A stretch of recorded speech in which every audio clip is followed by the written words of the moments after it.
out of alignment. Right. And here comes this God. You say, where's this God? And a wind from God sweeping over water. They will call that a combat myth. The wind is taking position to fight a war against Tehim and Tiamat. Yeah. So they're saying that there is a battle between chaos and a God of order. Don't want to bring no order. And so now this God of order starts with a first light. And changing stuff. And what? And a night. Darkness. Or, no.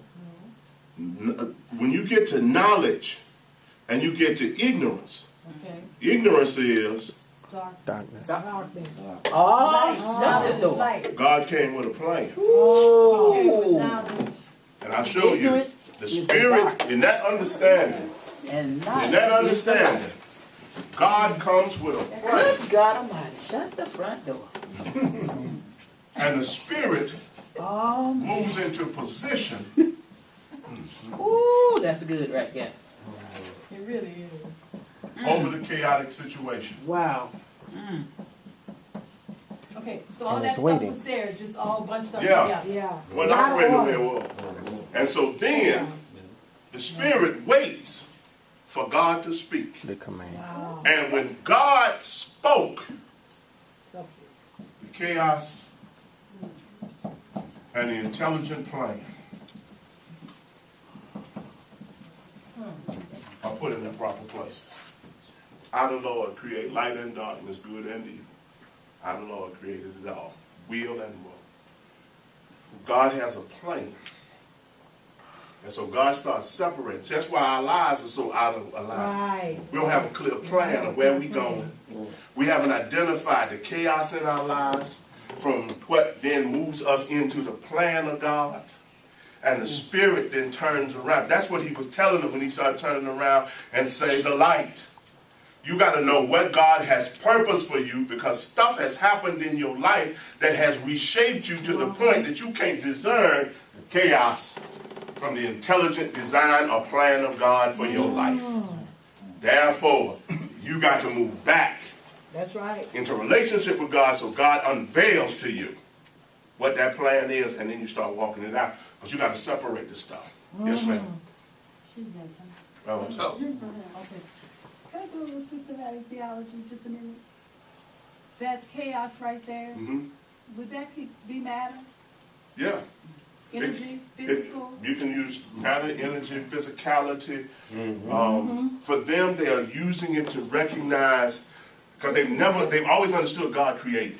That has never been a question. Okay.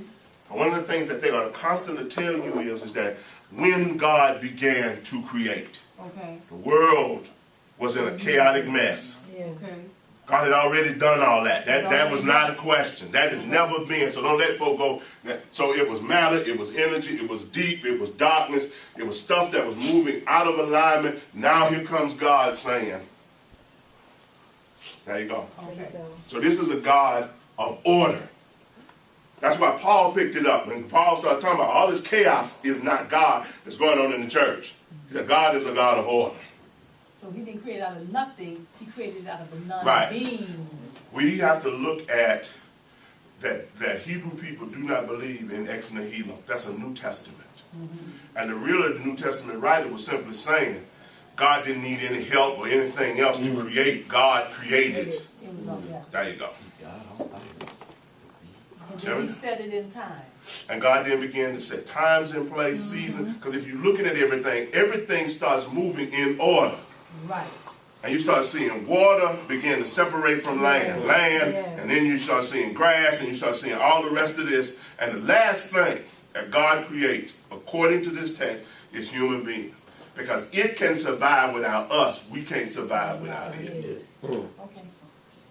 Yeah. So, basically, and I'll say, thus says the living God.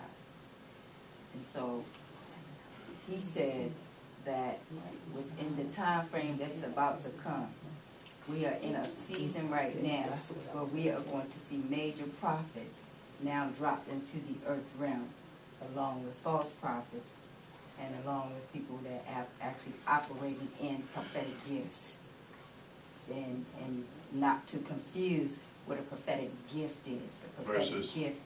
Right, because when you made the statement last class about a major prophet doesn't enter in, when they enter into the earth realm, their job is to bring people in covenant relationship back with this God, basically to bring church correction. Church correction, church order, universal communal order, yeah.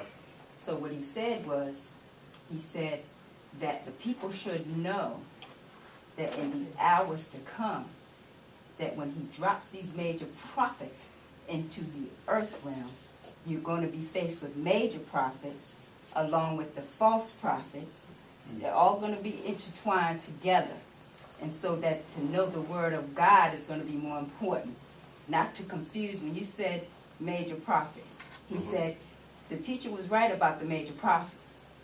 There is a difference between a major prophet and a person with a prophetic gift. He said the people with the prophetic gift, they're calling themselves prophets. Right. So you're right, but they're not the major prophets that he's actually sending into the earth realm to change the order. Of